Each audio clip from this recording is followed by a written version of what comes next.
नमस्कार। आज के इस वीडियो में हम पढ़ रहे हैं स्विस संविधान की विशेषताएं, salient features of the Swiss constitution.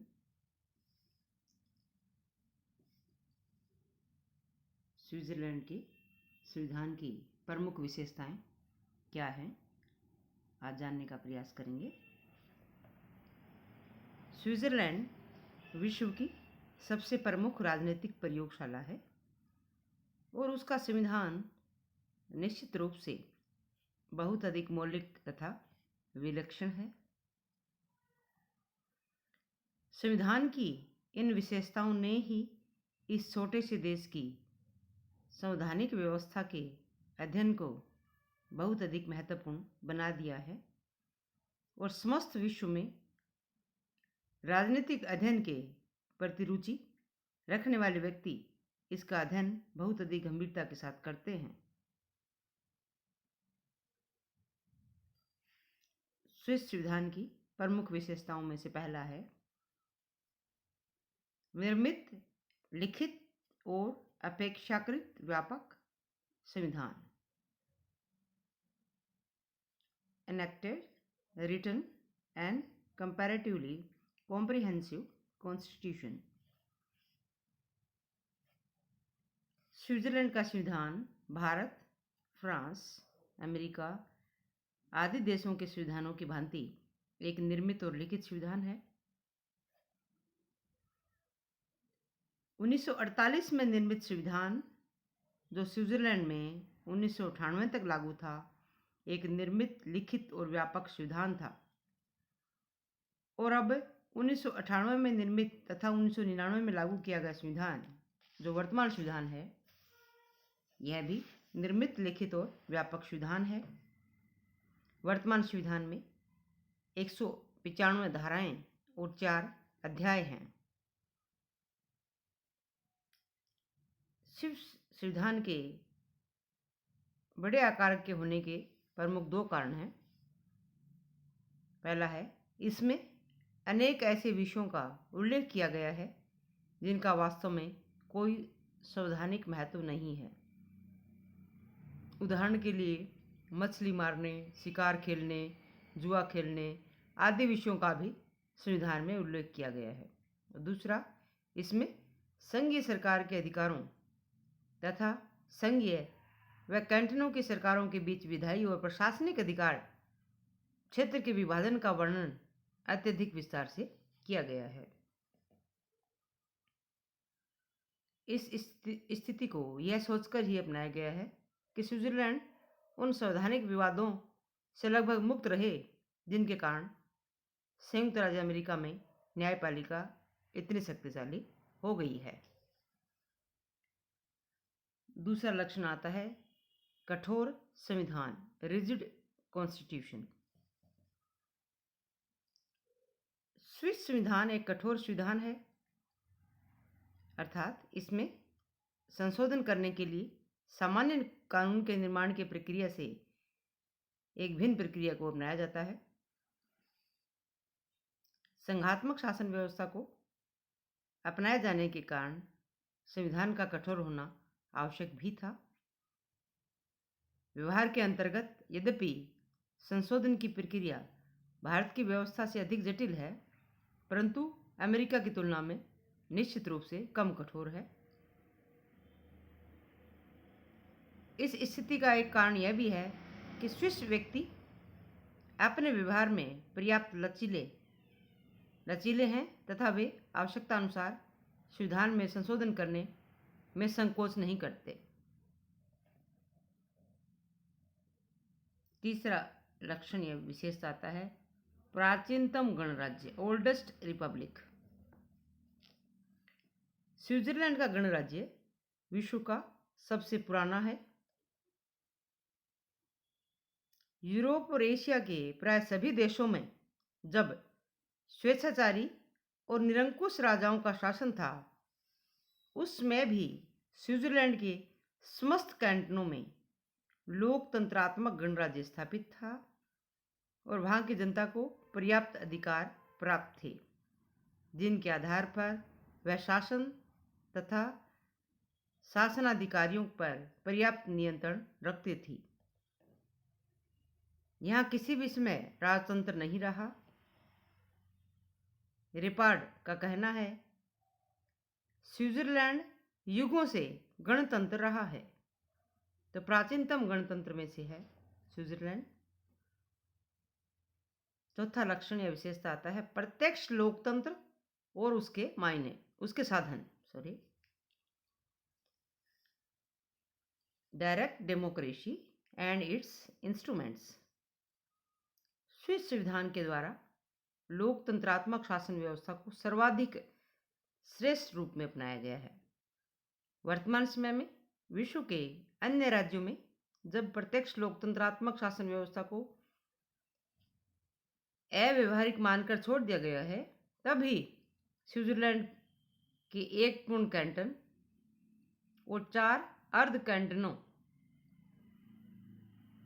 में प्रत्यक्ष लोकतंत्रात्मक शासन व्यवस्था विद्यमान है और इन कैंटनों में मतदाताओं की सभाओं लैंडस्माइंड्स द्वारा कानून निर्माण का कार्य किया जाता है।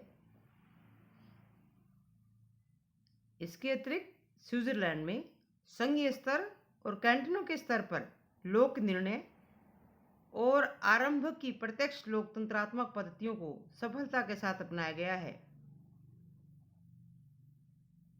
इस प्रकार स्विट्जरलैंड को लोकतंत्र का सर्वश्रेष्ठ उदाहरण कहा जा सकता है।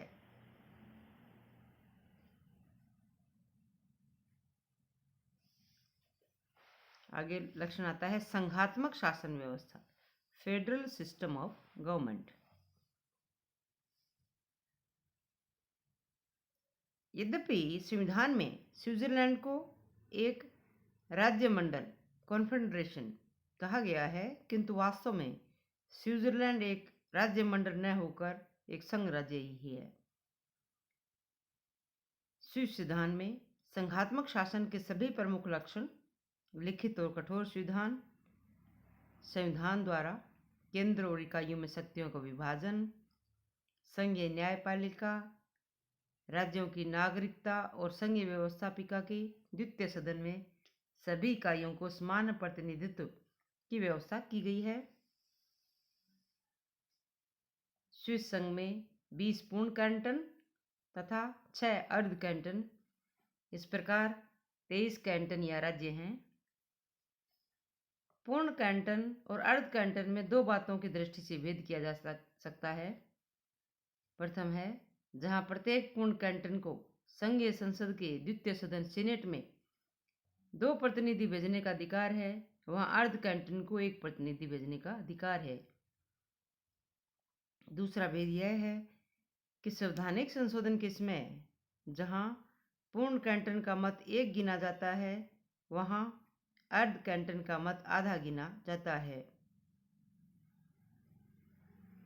संविधान के द्वारा केंद्र और कैंटनों की सरकारों में शक्तियों का विभाजन अमेरिकी पद्धति के आधार पर किया गया है। संविधान में परिसंघ की शक्तियों का वर्णन कर दिया गया है और शेष शक्तियां कैंटनों की सरकारों को दी गई हैं। कैंटनों को अपना अलग अलग संविधान बनाने का अधिकार है, परंतु उनका संविधान स्विस संविधान के अनुरूप ही होना चाहिए और प्रत्येक कैंटन के लिए गणतंत्रीय शासन प्रणाली को अपनाना आवश्यक है। आगे का लक्षण आता है उदारवादी दर्शन पर आधारित संविधान। Constitution based on liberal philosophy. वर्तमान समय में इंग्लैंड, अमेरिका आदि देशों के संविधान उदारवादी या व्यक्तिवादी दर्शन पर आधारित हैं, तो पूर्व सोवियत संघ या चीन आदि देशों के संविधान समाजवादी दर्शन पर। स्विट्जरलैंड के संविधान पर उदारवादी दर्शन का ही प्रभाव है। संविधान का मूल दर्शन यही है कि जीवन के सभी क्षेत्रों में नागरिकों को अधिकतम संभव सीमा तक स्वतंत्रता प्राप्त होनी चाहिए और राज्य के द्वारा कम से कम हस्तक्षेप किया जाना चाहिए।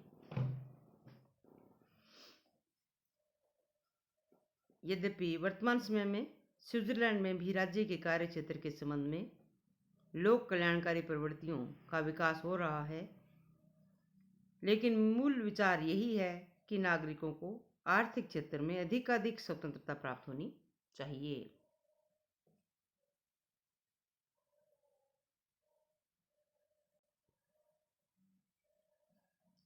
संसदात्मक और अध्यक्षात्मक शासन प्रणालियों का समन्वय।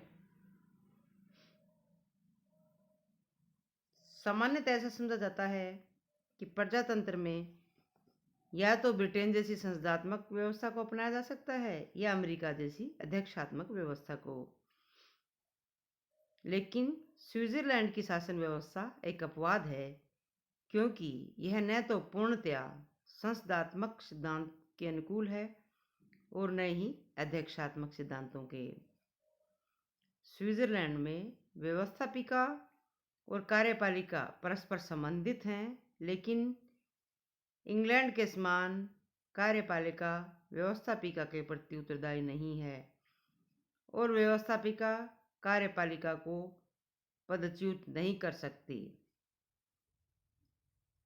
इसे अध्यक्षात्मक शासन व्यवस्था भी नहीं कहा जा सकता, क्योंकि इसमें अमेरिकी संविधान के समान शक्ति विभाजन के सिद्धांत को नहीं अपनाया गया है। स्विस संविधान द्वारा संसदात्मक और अध्यक्षात्मक दोनों ही प्रकार के शासन व्यवस्थाओं के मूल गुणों को ग्रहण कर एक नवीन शासन व्यवस्था को जन्म दिया गया है। आगे का लक्षण या विशेषता आता है बहुल कार्यपालिका, प्लूरल एग्जीक्यूटिव। सामान्यतः विचार है कि कार्यपालिका संगठन की दृष्टि से एकल होनी चाहिए, जिससे उसके द्वारा शासन व्यवस्था के संचालन का कार्य कुशलतापूर्वक किया जा सके। किंतु स्विट्जरलैंड में कार्यपालिका शक्ति 7 सदस्यों की एक संघीय सरकार को प्रदान की गई है और संघीय सरकार के इन 7 सदस्यों की शक्तियां बिल्कुल समान है। इसी आधार पर इसे बहुल कार्यपालिका कहा जाता है और स्विट्जरलैंड में यह बहुल कार्यपालिका सफलता से कार्य कर रही है। इस प्रकार की बहुल कार्यपालिका का एकमात्र अन्य उदाहरण पूर्व सोवियत संघ की प्रेसिडियम थी।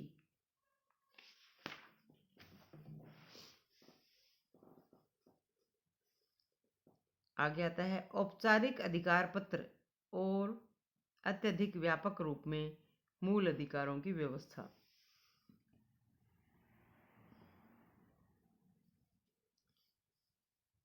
स्विट्जरलैंड के नागरिकों को पूर्व के संविधान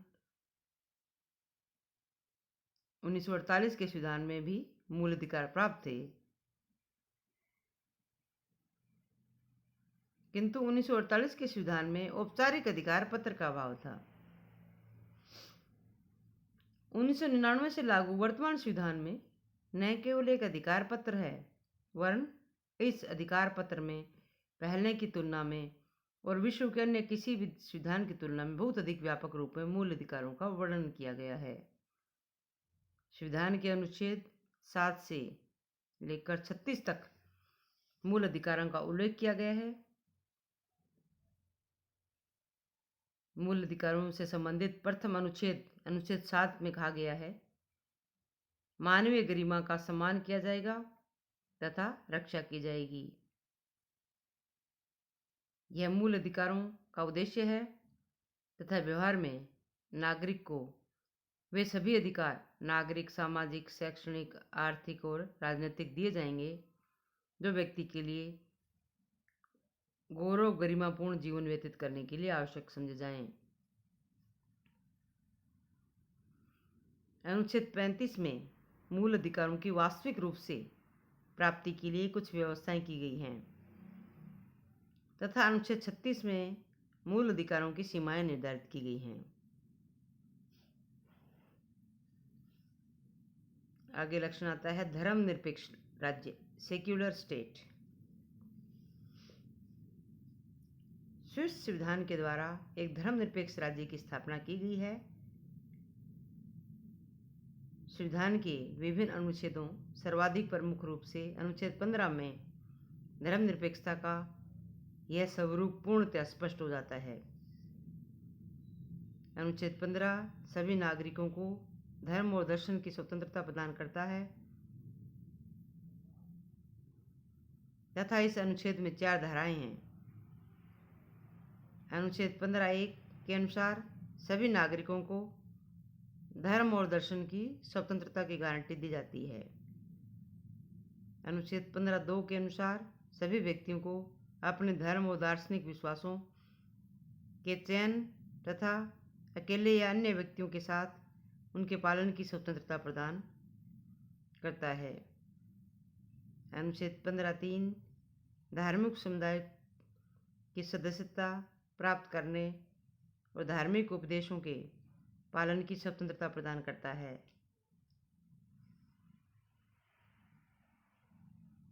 अनुच्छेद 15(4) के अनुसार किसी भी व्यक्ति पर धर्म विशेष को स्वीकार करने, किसी धार्मिक समुदाय की सदस्यता प्राप्त करने, किसी धार्मिक कार्य में सम्मिलित होने या धार्मिक उपदेशों का पालन करने के लिए दबाव नहीं डाला जा सकता। आगे का लक्षण आता है संघीय क्षेत्र में न्यायिक पुनरावलोकन का अभाव। Absence of judicial review in federal sphere। संघात्मक शासन व्यवस्था में सामान्यतः ऐसा समझा जाता है कि संघीय न्यायपालिका को भी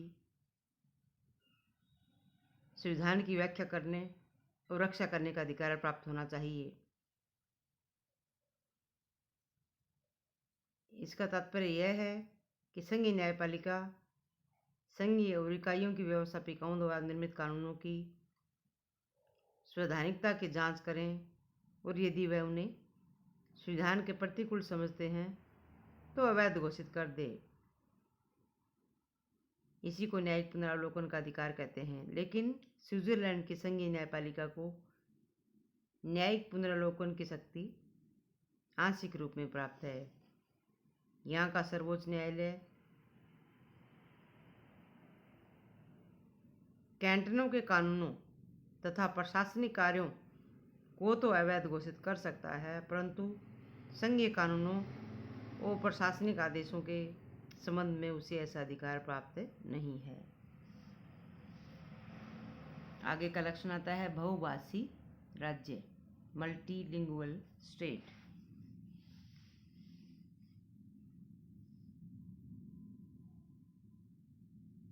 सामान्यतः विविध भाषाओं वाले देश में भी किसी एक भाषा को राजभाषा का स्तर प्रदान किया जाता है और इसके पीछे ये भावना होती है कि किसी एक ही भाषा को राजकाज की भाषा के रूप में अपनाकर राष्ट्रीय एकता के लक्ष्य को अधिक अच्छे रूप में प्राप्त किया जा सकेगा। लेकिन स्विट्जरलैंड में भाषाई विविधता की समस्या को एक दूसरे रूप में हल किया गया है। स्विट्जरलैंड में लगभग 74% लोग जर्मन, 20% फ्रेंच और 5% इटालियन भाषाभाषी हैं। इनके अतिरिक्त 1% व्यक्ति रोमांच नामक आदि भाषा का प्रयोग करते हैं। स्विट्जरलैंड में प्रारंभ से ही समस्त राज्य कार्य जर्मन, फ्रेंच और इटालियन तीनों भाषाओं में होता था।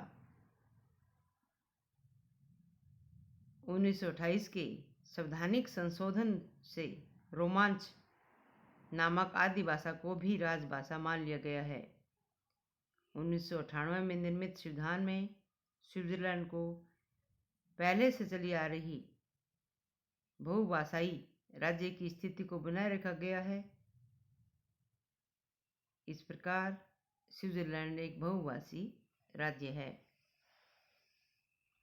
और इसके अंतिम लक्षणों में आता है प्रशासनिक कानून पर आधारित न्यायपालिका। स्विट्जरलैंड में इंग्लैंड की विधि के शासन की व्यवस्था को नहीं वरन यूरोपीय महाद्वीप के अन्य देशों की प्रशासनिक कानून की व्यवस्था को अपनाया गया है, जिसके अंतर्गत जनसाधारण तथा प्रशासनिक कर्मचारियों के लिए पृथक पृथक न्यायालय होते हैं। इस प्रकार आज हमने स्विट्ज़रलैंड के संविधान के प्रमुख लक्षणों को जानने का प्रयास किया। धन्यवाद।